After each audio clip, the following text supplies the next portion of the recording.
प्रयागराज येथे महाकुंभमेळ्यात त्रिवेणी संगमावर मोनी अमावस्येच्या दिवशी ब्रह्ममुहूर्तावर चेंगराचेंगरी झाली।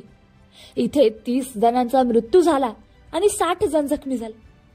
चेंगराचेंगरीच्या दुर्घटनेबद्दल राष्ट्रपती द्रौपदी मुर्मू, पंतप्रधान नरेंद्र मोदी तसंच उत्तर प्रदेशचे मुख्यमंत्री योगी आदित्यनाथ यांनी तीव्र संवेदना व्यक्त केल्या।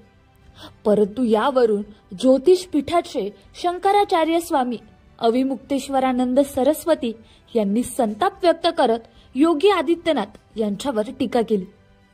स्वामी अविमुक्तेश्वरानंद म्हणाले की प्रयागराजमधील परम धर्म संसदेत मुख्यमंत्री योगी आदित्यनाथ यांनी तात्काळ राजीनामा द्यावा असा ठराव मंजूर करण्यात आला आहे।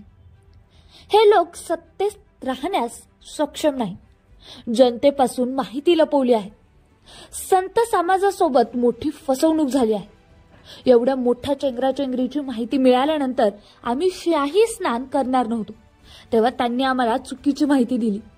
त्यामुळे आम्ही मृतांना श्रद्धांजली न वाहता किंवा त्यांच्याबद्दल मौन पाळून संवेदना व्यक्त न करता शाही स्नान केलं।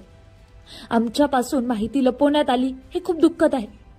मृत आणि जखमींचे आकडेही उशिरा देण्यात आले, परंतु आम्हाला योग्य माहिती देण्यात आली नाही। 2027च्या उत्तर प्रदेश विधानसभा निवडणुकीत आम्ही नवीन लोकांना सत्तेत आणू।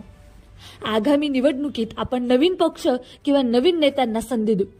2027च्या निवडणुकीत सध्याच्या सरकारला पाठिंबा देणार नाही या शब्दात शंकराचार्यांनी हल्लाबोल केला आहे।